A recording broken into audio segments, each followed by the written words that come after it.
میرے محترم دوست بزرگوں، قبر کا پہلا سوال ہے من ربک، اللہ اکبر، بتا کس کا کھا کے آیا، کس کے گیت گا کے آیا۔ اپنے بچوں کو مزاج، اپنے بچوں کا مزاج بناؤ۔ پہلے دور کے اندر دادا اللہ کا نام یاد کراتا تھا، دادی اللہ کا نام یاد کراتی تھی، نانا اللہ کا نام یاد کراتا تھا، نانی اللہ اللہ کروایا کرتی تھی۔ اب تو گھر کی فضا پھیکی پھیکی پڑی ہے۔ باپ سے پوچھ لو زبان پہ گالی، ماں سے پوچھ لو زبان پہ گالی، جوان سے پوچھ لو جوان سے گالی۔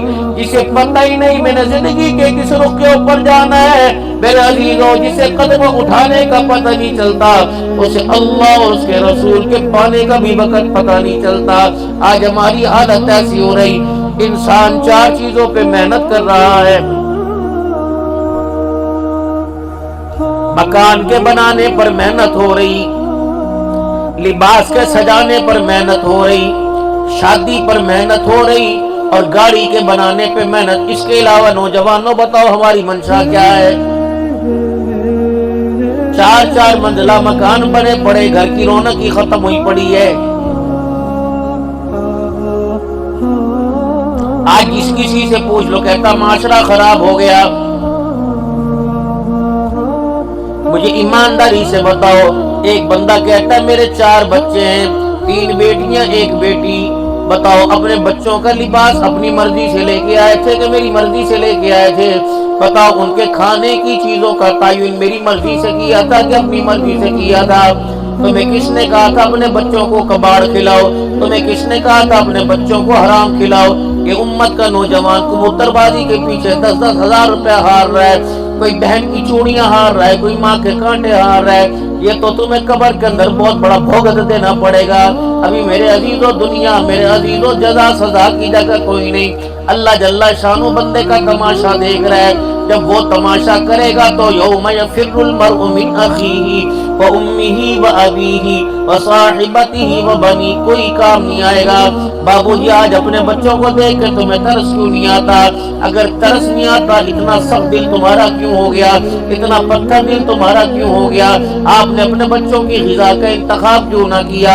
آپ نے اپنے بچوں کے کھانے کا انتخاب کیوں نہ کیا؟ آپ نے اپنے بچوں کے ماحول کا انتخاب کیوں نہ کیا؟ آپ نے اپنے بچوں کا لباس کا انتخاب کیوں نہ کیا؟ جو یہ تیرے میرے بچے اور بچیاں چڑیاں پہن پہن کے، یہ فراقے پہن پہن کے، یہ آدھے بازو کی آستین کے کپڑے پہن پہن کے، یہ شلوار بغیر کپڑے کے پہن پہن کے، یہ کچھیاں پہن کے، فراقے پہن کے، ننگی ننگی بچیاں آج کھلے کھلے گلے اور سر پہ دوپٹہ، چادر کوئی نہیں، برقع کوئی نہیں۔ بتا اس کے اندر مرضی تیری تھی کہ میری تھی؟ جب بچی 1 مہینے کی ہوئی، پیدا دنیا میں بعد میں ہوئی، کپڑے پہلے آ گئے، کچھیاں کون لے کے آیا؟ فراقے کون لے کے آیا؟ اسے عید پہ چھوٹے کپڑے کس نے پہنائے؟ شادی بیاہ کے اندر فراقے پہنا کے کون لے کے گیا؟ یہ باپ کی کمائی تھی اور باپ کی کمائی کا فیصلہ تھا۔ بابو جی ایسا فیصلہ تو نے کیوں کیا؟ پہلا دل تھا جب اپنی بچی کو پھٹا ہوا لباس بنایا، یہ بغیر بازوؤں کی کرتا قمیض فراق پہنائی، بغیر کپڑے کے پجامہ پہنایا۔ تیری میری بچی رو رو کے کہتی ابا جی یہ فیصلہ نہ کر، ابا جی خدا کے واسطے، میں تو فاطمہ کی ماننے والی، میں تو خدیجہ کی ماننے والی، میں تو عائشہ کی ماننے والی، میں تو کنیز عائشہ بن کے آئی، ابا مجھے ایسا لباس نہ پہنا۔ ابا پھر تیری مرضی۔ آج 1 سال کی عمر میں، 1 مہینے کی عمر میں، ابا یہ تو مجھے لباس پہنا رہا ہے، پھر پہنا دیا تو کوئی بات نہیں، دعا کر یہ لباس میرے من کو نہ بھائے، دعا کر یہ لباس مجھے پسند نہ آئے۔ ابا جی اگر پہلے مہینے میں یہ پھٹا ہوا لباس مجھے پسند آ گیا، 18 سال کی عمر میں جب میں اپنی مرضی سے لباس پہنوں گی تو تیری غیرت کا جنازہ نکال کے رکھوں گی۔ پھر عبدالحنان تیرے علاقے میں آئے گا، پھر تو کہے گا چنے پڑھ دو، پھر تو کہے گا صلوات پڑھو، پانی پڑھ کے دے دو، بچے بے حیا ہو گئے۔ رب اکبر کی قسم ہے اگر ماں باپ کی تربیت کا نتیجہ خطرناک نکلا تو امام کعبہ کی دعا بھی اثر نہیں کر سکے گی۔ خدا کے واسطے اپنے بچوں کے لباس کے بارے میں غور کرو، اور دوسرا اپنی بچوں کی خوراک کے بارے میں غور کرو۔ یہ بازاروں کے اندر خدا کی مخلوق کو دھوکہ دینا چھوڑ دو۔ پتہ نہیں بچارے کہاں کہاں سے مزدوری کر کے پیسے لے کے آتے ہیں، لیکن تم نے 2 دھاری تلوار لے کے بازار کے اندر کپڑے والا سب کی بات نہیں کرتا، پرچون والا سب کی بات نہیں کرتا، گوشت والا سب کی بات نہیں کرتا، کوئی ہے اللہ کے ولی لیکن بازار نکل کے دیکھ لو ہر کوئی 2 نمبری پہ لگا ہوا ہے۔ زہر ہمارے حلقوں کے اندر اتارنے والا کون ہے؟ کیا ہندوؤں کی دکانیں ہیں؟ کیا کراڑوں کی دکانیں ہیں؟ کیا سکھوں کی دکانیں ہیں؟ آئے مسلمان ہی مسلمان کی زندگی کا خریدار بنا ہوا ہے، دکھاتا کچھ اور ہے، دیتا کچھ اور ہے۔ آج قسم اٹھا کے بتاؤ، مارکیٹ سے سودا لینے گئے، اکا دکا ہوگا جو اس کو مرضی کا سودا ملا، ورنہ ہر کوئی روتا ہوا واپس آیا ہے۔ گوشت والے کی دکان سے روتے ہوئے آئے، سبزی والے کی دکان سے روتے ہوئے آئے، پرچون والے کی دکان سے روتے آئے۔ فرمایا جس نے میرے بندے کو دھوکہ دیا، یہ اللہ کہہ رہا ہے، میرا محبوب اعلان کر دے، جس نے میرے بندے کو دھوکہ دیا وہ تو دھوکہ کھا کے 200-400 روپے میں آ جائے گا، لیکن جس ریڈی والے نے، جس دکان والے نے، جس پرچون والے نے، جس بڑی دکان چھوٹی والے نے میرے بندے کو دھوکہ دیا، اس بندے کو جا کے کہہ دو لم یزل فی غضب اللہ، لم یزل فی غضب اللہ، لم یزل فی غضب اللہ۔ اوے میری مخلوق کو تو نے دھوکہ دیا، اللہ فرماتا ہے مجھے میری کبریائی کی قسم ہے، جب تک تجھے موت نہیں آئے گی تو اللہ کے غضب میں رہے گا، اللہ کی ناراضگی میں رہے گا، اللہ کی نافرمانی میں رہے گا۔ رب اکبر کی قسم ہے، جو خدا کے غضب میں رہے وہ کیسے خوشحال ہو سکتا ہے، وہ کیسے میرے عزیز و گناہوں سے پاک ہو سکتا ہے۔ سب سے پہلے خدا کی مخلوق کو دھوکہ نہ دینا، نہ اپنے ہاتھ کی چال سے، نہ دماغ کی چال سے، نہ زبان کی چال سے۔ آپ نے فرمایا تھا ایک ہوتا ہے مذاق، ایک ہوتا ہے مزاح۔ مزاح آپ صلی اللہ علیہ وسلم نے کیا اور آپ نے فرمایا کوئی مزاح کرے گا اس میں حرج کوئی نہیں، لیکن مذاق کرنے سے آپ نے منع فرمایا۔ مزاح ہوتا ہے دلجوئی کرنا، کسی کے دکھ درد کو بانٹنا، کسی غم زدے کو خوش کر دینا، اور مذاق ہوتا ہے کسی کی دل شکنی کرنا، بڑی محفل کے اندر، بڑے مجمع کے اندر کسی کو ذلیل کر دینا، پھر کہتے ہیں یار تو تا ناراض ہو گیا، میں تے مذاق کیتا سی۔ اللہ کے نبی نے اس سے منع فرمایا۔ مذاق، ہنسی مذاق آپ صلی اللہ علیہ وسلم کر لیا کرتے، لیکن آپ نے مذاق نہ کیا اور مذاق کرنے سے آپ نے منع فرمایا۔ آپ نے فرمایا زبان کا میٹھا بول، اللہ اکبر، زبان کا میٹھا بول۔ اے معاذ رضی اللہ تعالی، میں تجھے دین کا خلاصہ نہ بتا دوں؟ آپ نے اپنے ہونٹوں مبارک کو کھولا اور زبان مبارک باہر نکالی، فرمایا کف ہذا، اسے تالا لگا کے رکھنا، اسے قابو کے اندر رکھنا۔ معاذ کہتے جی یا رسول اللہ، آپ نے کہا تو ہو گیا۔ پھر مدینے کی دھرتی پہ لوگوں نے دیکھا نبی کا معاذ ایک مہینہ تک لوگوں سے بات ہی نہیں کیا کرتا تھا۔ بعض صحابہ تو اپنی زبان پہ چھوٹا سا پتھر رکھ لیا کرتے تھے کہ پتھر رکھنے سے زبان میرے عزیز و مصروف رہے گی، نہ اسے کسی کے دل دکھانے کا موقع ملے گا۔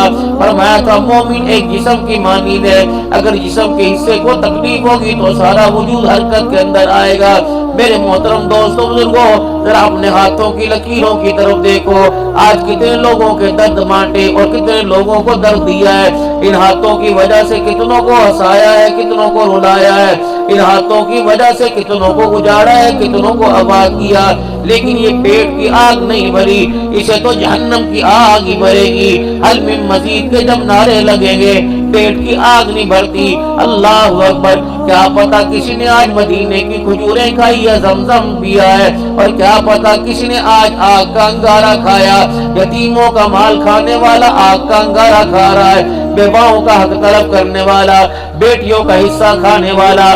خدا کے واسطے لنڈی والوں، اللہ تبارک و تعالیٰ نے آپ کے علاقے کے اندر دین کی بہاروں کو قائم کر دیا، دین کی فضاؤں کو قائم کر دیا۔ بخاری پڑھانے والے موجود، نبی کا فرمان سنانے والے موجود، قرآن پڑھ کے سنانے والے موجود۔ کوشش کرنا میرے محترم دوستوں بزرگوں، قبر میں ذرا سوکھے سوکھے ہلکے ہلکے ہو کے جانا، خبردار قبر بھاری نہ کر کے جانا، کفن اپنا بھاری نہ لے کے جانا، مطلب یہ بھائی کا حق نہ لے کے جانا، بہن کا حق نہ لے کے جانا، اور بیٹیوں کا حق تو دے کے آنا۔ قیامت کا دن ہوگا، شیخ الحدیث مولانا عبداللہ فرما رہے تھے،